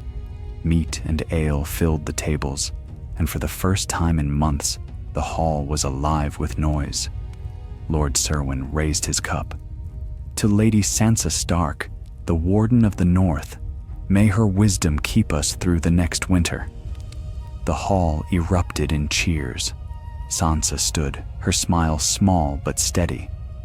"My lords," she said, her voice carrying above the din, "I thank you, but this victory was not mine alone. It was won by every soul who stood against the storm. The North has endured because we endure together. Remember that when the next shadow falls." The men drank to that. Even Davos, sitting beside the hearth with a cup of ale he did not drink, raised it in quiet salute. After the feast, when the hall had grown quiet and the fires burned low, Sansa sat alone at the high table. Her mind drifted back to the moors, to the red light beneath the ice, to the voice of the old gods rising in defiance. She wondered what price had been paid for that victory. Magic, she knew, never left the world quietly. A soft step sounded behind her. She turned to see Bran, his face pale in the firelight. "You still see it," she said. It was not a question. He nodded. "The land dreams, the ice remembers. What Colrin sought to bind is not gone, only changed. The North has always been alive, Sansa. He only gave it voice for a time." Sansa's hand tightened on her cup. "Will it wake again?" "Perhaps," Bran said, "when men forget what it cost to silence it." He turned his gaze toward the window, where snow fell softly against the black sky. But not soon, for now it sleeps. The next morning, Arya was gone. She left before dawn, leaving only a note upon her sister's table. "The road calls me again. There are whispers of shadows across the sea, old faces, old names. But I will return when the North needs me. Tell the people to keep their blades sharp." Sansa found herself neither surprised nor angry. Arya had never belonged to any one place for long. She was as restless as the wind, as wild as the wolf on the snow. Spring deepened. The first green shoots pushed through the frozen soil, and the heart tree bloomed anew with crimson leaves. Children played in the courtyards where once soldiers had bled. One evening, as the sun sank behind the western hills, Sansa walked alone to the Godswood. The air smelled of thaw and earth. She knelt before the heart tree and placed her hand upon its trunk. "You've seen enough blood," she whispered. "Let there be peace for a while." The leaves rustled faintly, though no wind stirred. For a heartbeat, she thought she heard her father's voice, or perhaps it was only memory. "Winter is cruel, but it makes the North strong. Remember who you are." Sansa smiled through her tears. "I do," she said. "I remember." Behind her, the castle bells rang for evening, their sound clear and clean. The sun touched the battlements with gold, and for a moment, Winterfell seemed to glow. Far to the north, beyond the wall's ruined stones, the land was still. The glaciers stood like mountains, unmoving, but deep beneath them, in the frozen dark, something stirred, faintly, slowly, like the breath of a sleeping giant. The red light pulsed once, then faded again into silence. For now, the world belonged to the living. Sansa Stark, Lady of Winterfell, stood upon her walls as twilight fell, the wind tugging at her red hair. "The darkest hour," she murmured, "comes before dawn." And dawn, pale and cold but certain, rose over the snows of the north, a promise that even after death and shadow, the heart of Winterfell would beat on. The pack survived. In the months that followed, the North learned to live again. The dead fields softened to mud, the air thickened with the scent of thaw, and the frozen streams began to sing once more. From Bear Island to the Rills, word spread that Winterfell had endured and that House Stark once again ruled in strength. But though peace returned to the land, it was a fragile thing, like glass resting on snow. Beneath every laughter and harvest song, the people still felt the chill of what had passed. Sansa Stark ruled from her father's hall, her hair bound with silver, her cloak lined with the direwolf's fur. Letters arrived from all corners of the realm, envoys from the Vale, the Reach, and even the distant Stormlands, seeking her counsel and favor. Yet none of it seemed real to her. The war against the dead had stolen something that no crown or banner could restore. Sometimes at night, when the halls grew quiet and the hearths burned low, she would still wake to the sound of wind clawing at her windows and believe for a heartbeat that the storm had returned. It was on one such night that Bran came to her again. The guards did not see him enter. He simply appeared at the threshold of her chamber, his chair gliding silently across the stone. His eyes were distant, cold as the winter stars. "You have seen it?" she asked, though she already knew. "I see what stirs beneath the frost fangs," he said. "The ice remembers the hand that shaped it. Colrin's power is gone, but his knowledge remains, buried where no warmth reaches." Sansa rose and crossed to him. "Tell me it will not wake again." Bran's gaze drifted toward the window, where the night pressed close and the moon hung low. "Not in our time," he said. "But memory is a living thing. What sleeps in the heart of the world waits for a whisper, a name spoken too boldly. The North must never forget what silence costs." Sansa turned away, her jaw set. "Then the North will remember. I will see to that." By dawn, she summoned her council. The lords gathered once more in the great hall, where firelight painted their faces in shades of red and gold. Davos Seaworth stood by her side, gray-bearded and weathered, his good hand resting on the hilt of his sword. He had refused to leave the North, saying the seas felt too wide now, the ships too empty. Sansa addressed them all. "The wars have left our fields barren, our people scattered, but the North does not rebuild by fear. We rebuild by faith. We will plant again, forge again, teach our children what it means to be of this land, and we will remember."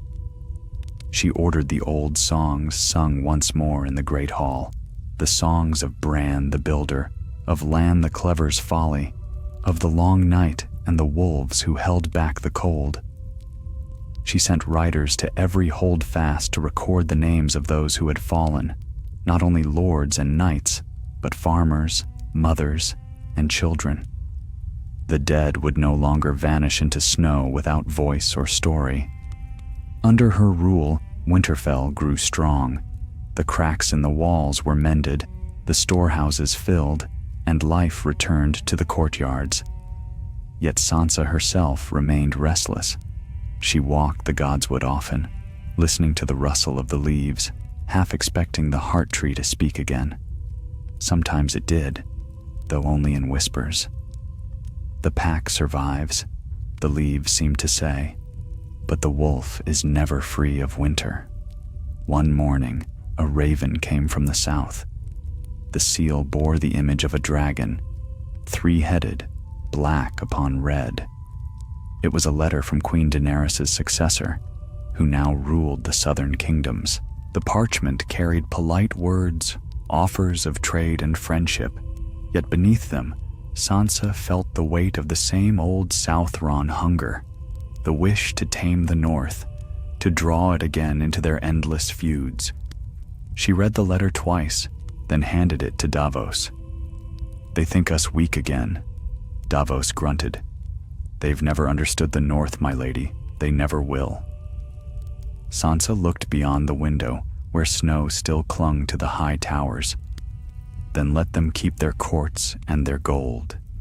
We have our honor. That evening, she sent her reply, short, firm, and without pretense. The North remembers its allies and its dead. We seek neither conquest nor crown, only peace and freedom. If the South wishes the same, the doors of Winterfell shall remain open. If not, they may find them shut by Winter's hand once more. The Maester who penned the words trembled as he sealed the letter. They may not take kindly to such defiance, my lady. Sansa smiled faintly. The South never takes kindly to anything. As weeks passed, word of her letter spread. Songs were written in taverns from White Harbor to the Neck, calling her the Red Wolf of the North, a queen without a throne, but with a kingdom stronger than stone. The name pleased her little, but she did not forbid it. If strength was what the North saw in her, then strength was what she would be. Then, one quiet morning, as spring turned to summer, a rider arrived at Winterfell's gates. His horse was thin from travel, his cloak heavy with dust. When Sansa came to meet him in the courtyard, he bowed low and presented a small bundle wrapped in leather. "My lady," he said, "I bring a gift from across the narrow sea." She unwrapped it and found a blade, a thin, elegant sword, its edge still sharp though the steel bore strange, swirling marks. Beneath it was a scrap of parchment, no larger than her palm. 2 words were written upon it in a hand she knew too well. Still here. Arya. Sansa closed her eyes, a smile ghosting across her lips. "Of course you are," she whispered. That night, she placed the sword upon her father's old chair in the great hall beside the direwolf banner. The fires burned low, the air thick with the scent of pine and iron. "You'd have been proud of her, father," she said softly. "Of all of us." A gust of wind stirred through the open doors, and for a moment she fancied she heard the faint echo of his voice. "The pack survives." She turned toward the window, where the northern lights rippled faintly across the sky, pale green and white. They danced like spirits, beautiful and strange, as if the old gods themselves were watching from above. Beneath their glow, Winterfell stood unbroken, scarred by shadow, yet stronger for it. Its walls gleamed with frost, its halls rang with song, and its heart beat steady as ever, old and unyielding. And in the far north, where the ice met the sky, the land was still at last. The faint pulse beneath the glaciers had quieted. The world slept in uneasy peace, but peace nonetheless. For now, that was enough. Lady Sansa Stark, Warden of the North, gazed into the distance and whispered to the dawn, "Let them come if they must. The North will endure." And so it did. Through storm and silence, through blood and snow, the wolf endured. The North remembered. The pack survived. The summer that followed was the strangest the North had known in living memory. The snow receded from the hills, yet the grass that grew in its place was pale, almost silver in hue, as if the land itself had forgotten the color of green.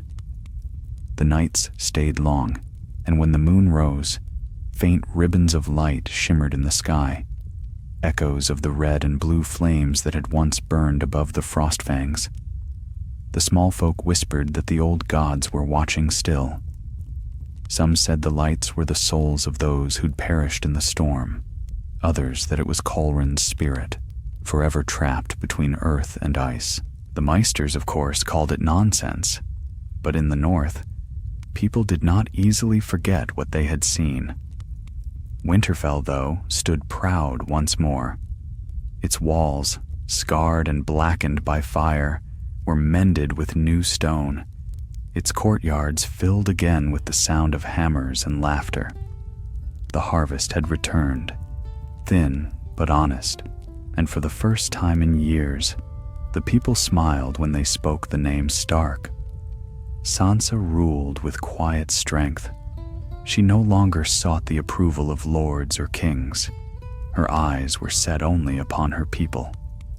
Each morning she held court in the great hall, listening to disputes between farmers and traders, hearing petitions from villages that had once turned to ashes.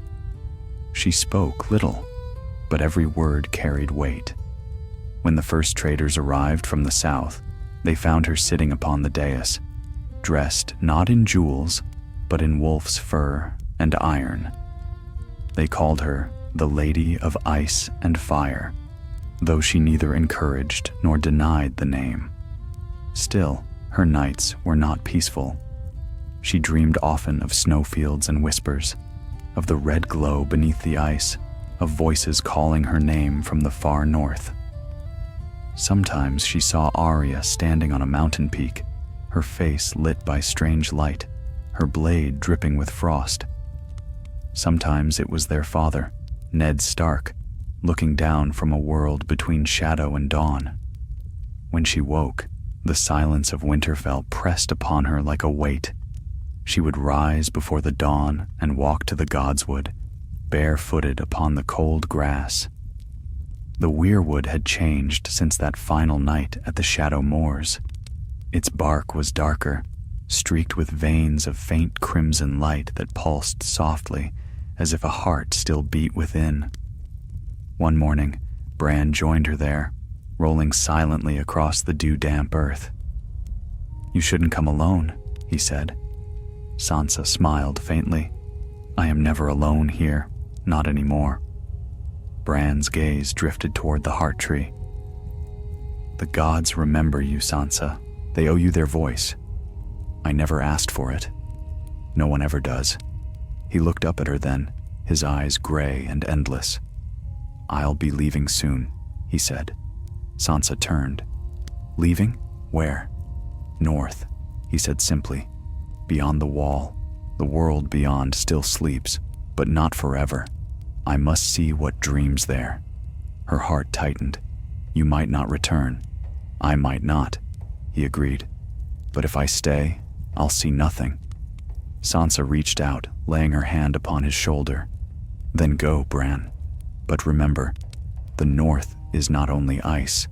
It's the hearts that endure within it." He nodded, and for a moment, she thought she saw warmth in his gaze, a flicker of the boy he had once been. Then he was gone, wheeling his chair toward the gate where a small company waited to escort him northward. That night, the wind shifted. It came from the north, cold and sharp, carrying the faint scent of snow. Sansa stood on the battlements, watching the stars wheel above her, and wondered what her brother would find beyond the ruined wall. The next morning, a messenger from White Harbor arrived, bearing tidings of a different kind. Lord Manderley had sighted strange lights over the sea, blue like lightning, but moving beneath the waves.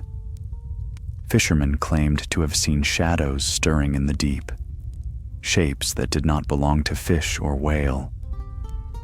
"The sea is restless again," the man said.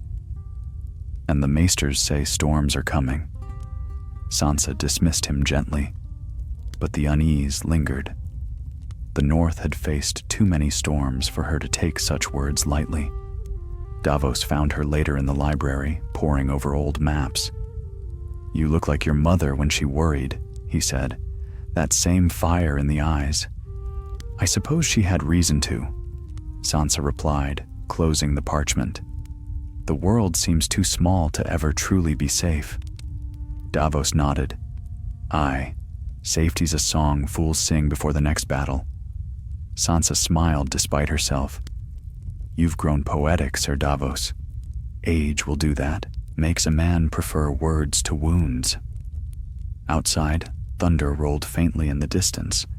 The following days brought more strange tales.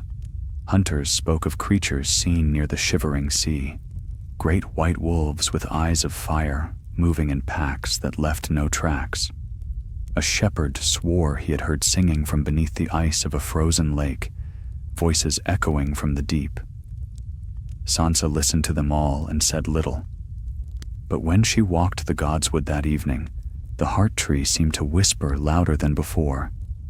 The cold remembers, the fire dreams, the balance stirs again.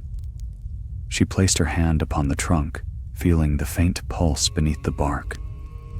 "Then tell me what to do," she whispered. "Tell me how to keep the peace we bled for." But the tree did not answer. Only the wind sighed through its leaves, carrying the scent of frost. That night, she dreamed again, not of war, but of the sea. She stood upon a cliff overlooking black waters, where a storm raged and lightning lit the waves from beneath. And there, beneath the surface, she saw it, a glow, red and blue entwined, like the beating of a heart too vast to comprehend. She woke before dawn, her breath misting in the air. A single snowflake drifted through the window and landed upon her hand. Outside, the wind had turned north again. By noon, the first flakes had begun to fall, soft and slow. The people of Winterfell lifted their faces to the sky, uncertain whether to weep or smile. Snow was familiar. Snow was home. Sansa watched from her chamber window as the world turned white once more. Winter, it seemed, was not done with them yet.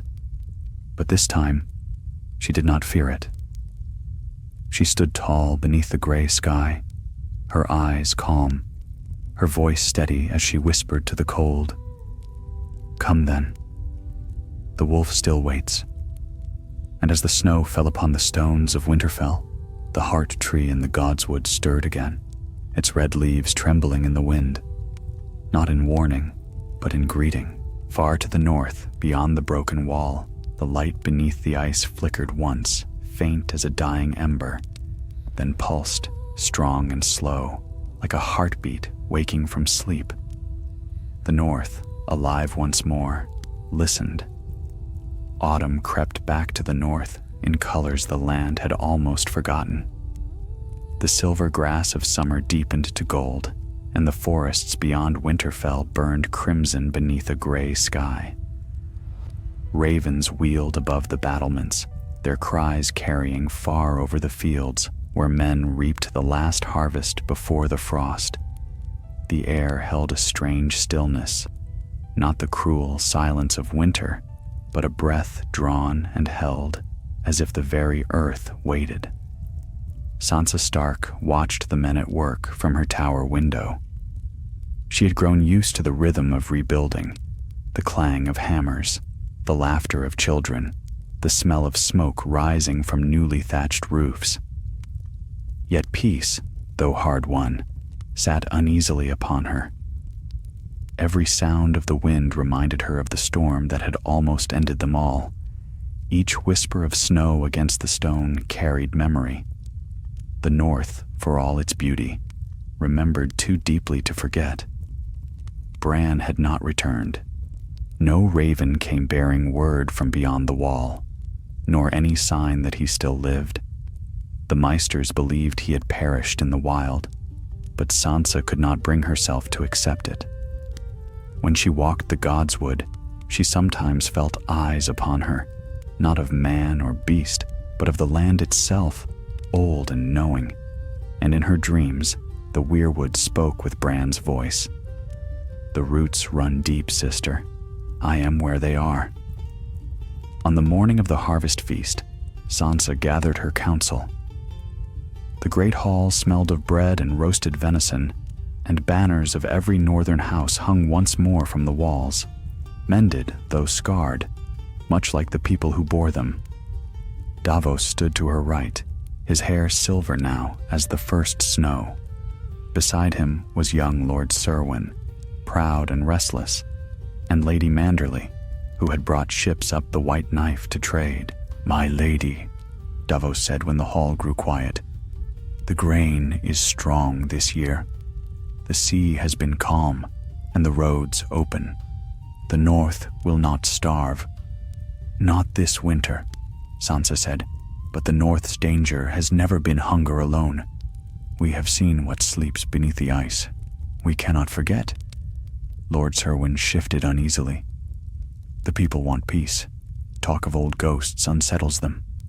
Sansa's gaze met his, steady and cool.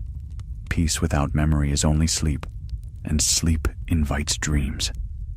The boy bowed his head. The hall murmured its assent. That night, as the feast roared and songs filled the air, Sansa left the high table and slipped quietly into the courtyard. The moon hung low and white, and the wind smelled faintly of pine.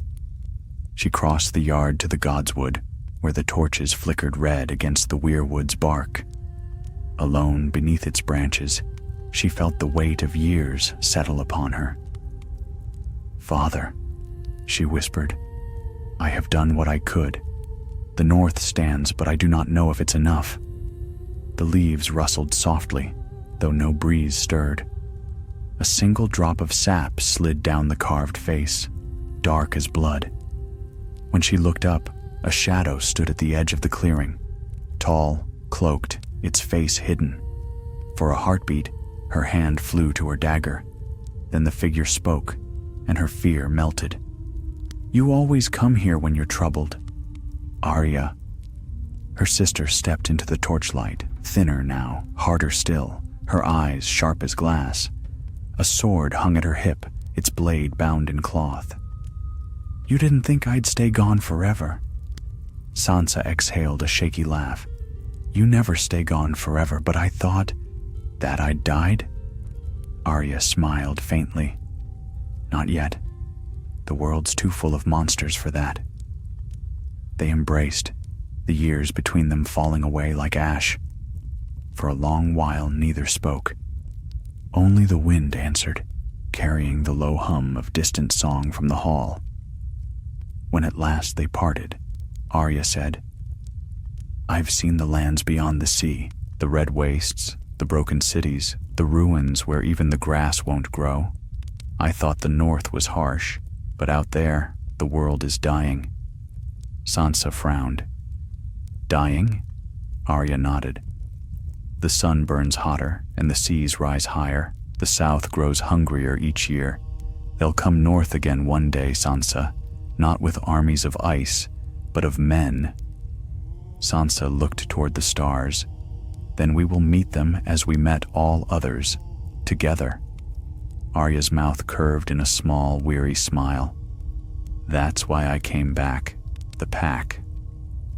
They returned to the hall together, and when the people saw them, the Lady of Winterfell and her sister, the Wandering Wolf, a cheer rose that shook the rafters. Cups were raised, songs renewed, and for the first time in many winters, laughter filled every corner of Winterfell. But even joy carries its shadows. Near midnight, a raven struck the windows of the hall, its wings spattered with frost, though no snow had fallen in days. The bird fell dead upon the stone, a scrap of parchment tied to its leg. Davos untied it and brought it to Sansa. The writing was jagged, the ink smudged by ice. Only 3 words were clear.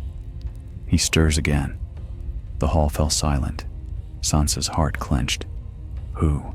she whispered. Davos's eyes met hers. The message bears no name, only a mark. He turned the parchment over. Burned into the back was the image of a spiral, faint but unmistakable. Arya drew in a sharp breath. The same as before.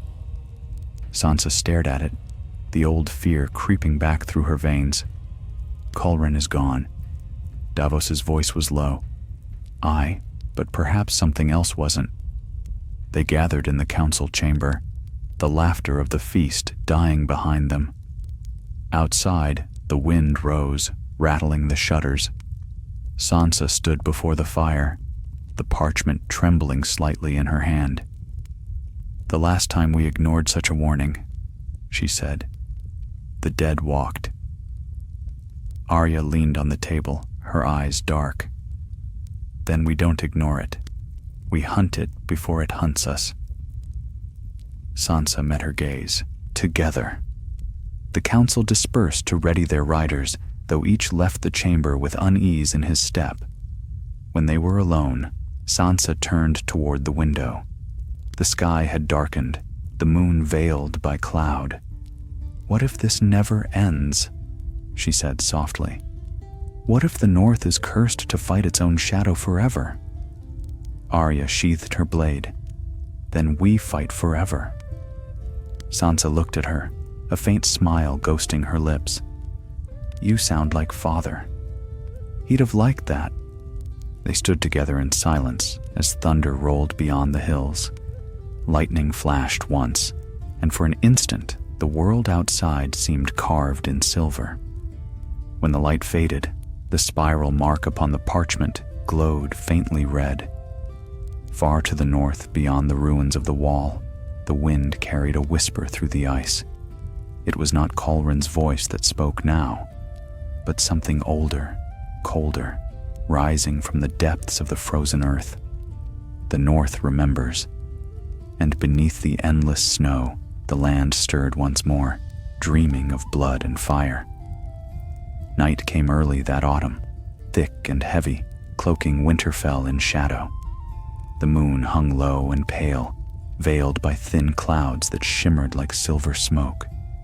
In the silence between the wind's sighs, the castle seemed to listen, to the whisper of the leaves, to the faint creak of old timbers, to the sound of its own heart. The message with the spiral mark had not left Sansa's thoughts. Each hour since its arrival, she had felt the weight of unseen eyes upon her. Even the fires seemed to burn lower, as if wary of what might be watching. By dawn, she summoned her council again. The lords came armed and uneasy, their faces drawn tight with fear they would not name. Davos sat at her right hand, his weathered face as hard as stone. Arya stood by the hearth, silent, sharpening her blade against the edge of the table. "The rider who brought the raven has vanished," Sansa said. "He never reached the gates. The guards found his horse wandering by the river." No one spoke. At last, Lord Serwyn broke the silence. "My lady, the mark may be the work of some pretender, bandits or frightened fools. The North has always loved its ghost stories." "The North," Arya said coldly, "knows better than to mock its ghosts." Davos leaned forward, his voice low. "I've seen too many strange things to call this chance. If something stirs, we must find where." Sansa nodded. "We'll send riders to the Barrowlands, to the Dreadfort, to the ruins of Last Hearth. If any sign remains of this mark, we'll know." When the council dispersed, Arya lingered behind. She slid her dagger into its sheath and said quietly, "You're afraid." Sansa's eyes met hers. "I'm cautious. Fear has its uses." Arya tilted her head. "You think it's him again?" Sansa turned toward the window, where the faintest snow began to fall. "No, it's something worse. He woke what should have slept. Now, something else has noticed." That night, the snow fell harder. The wind carried voices again, faint, almost words. Servants whispered of shadows moving through the godswood, of torches that sputtered and died for no reason.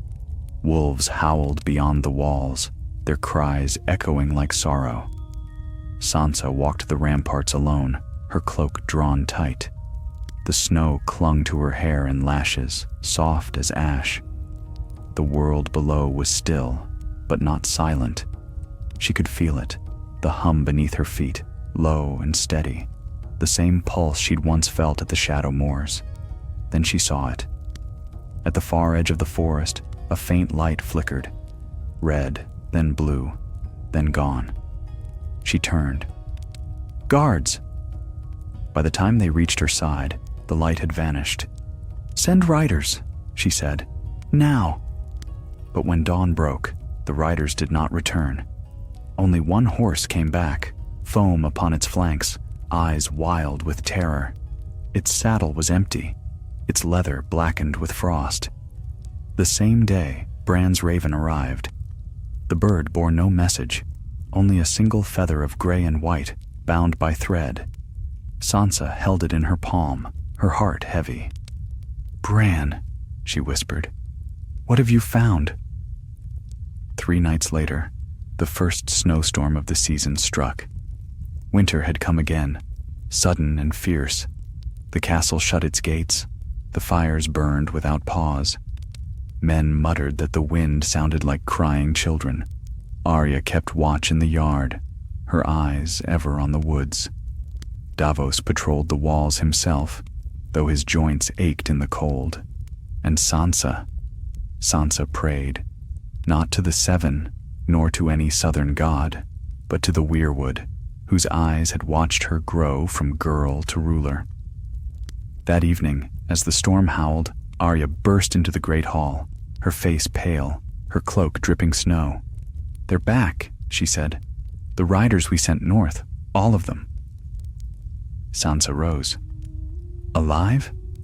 Arya shook her head. "Not as we knew them." They ran to the courtyard. In the torchlight, the snow fell thick as smoke, and through it came the sound of hooves, slow, rhythmic, heavy. Out of the storm rode 6 figures, their armor rimed with frost, their eyes pale as winter moonlight. They dismounted wordlessly, standing in silence, their faces unrecognizable beneath ice. Davos drew his sword. "Gods, have mercy!" Sansa stepped forward. "Who commands you?" The tallest figure raised its head, its mouth opened, and a voice issued forth, broken, distant, yet unmistakable. "Winter, watches." The words sent a shiver through the men. Arya's hand went to her dagger. "What do you want?" Sansa demanded. The figure lifted an arm and pointed north. Then, with a sound like cracking glass, they fell, their bodies shattering into shards of ice that steamed upon the ground. The wind fell silent. Sansa turned slowly. "He's calling them again." "No," Arya said. "Something else is." That night, no one slept. Torches lined the walls and every gate was barred. The maester worked without pause, riding ravens to every stronghold. Yet when morning came, the sky was empty. No bird dared fly through the storm. In the godswood, the heart tree bled anew. Red sap dripped from its carved eyes, staining the snow beneath. The roots trembled, whispering softly in the still air. Sansa stood before it, the cold biting her cheeks. "You told me the land was at peace," she said. Was that a lie? A voice, or the thought of one, stirred in her mind. "Peace was only borrowed, my daughter. Winter never ends. It sleeps, it dreams, and it wakes again." The snow fell harder. Arya found her there, sword drawn, breath visible in the air. "We need to leave," she said. "We can't fight this." Sansa turned. "Where would we go? The north is ours. It's always been ours." "Then we die with it? If we must." Arya's jaw clenched. "You sound like father. I learned from the best." A sound cut through the wind then, faint, far away, like the deep groan of ice splitting open. The ground beneath their feet trembled. From the forest came a light, faint but growing, pulsing like a heartbeat. "Not him," Arya whispered. "It can't be him." Sansa watched as the trees shuddered and fell, one by one, snow billowing in waves. Something vast moved beyond them, unseen but near. She drew herself tall, her voice steady. "Get the people below, into the crypts. Seal every door." Arya hesitated. "And you?" Sansa's eyes never left the light. "Someone must stand here." The wind roared. Arya nodded once, then was gone, vanishing into the storm. Alone in the courtyard, Sansa faced the forest. The glow grew brighter, red and blue entwined, burning through the snow. "Come then," she whispered. "If you remember me, remember also that the wolf does not kneel." The light surged, swallowing the night. And far below Winterfell, deep in the ancient crypts where the bones of Starks lay silent, a sound echoed, faint, deliberate, the rhythm of something waking after a long, cold sleep. The heartbeat of the north. It had begun again,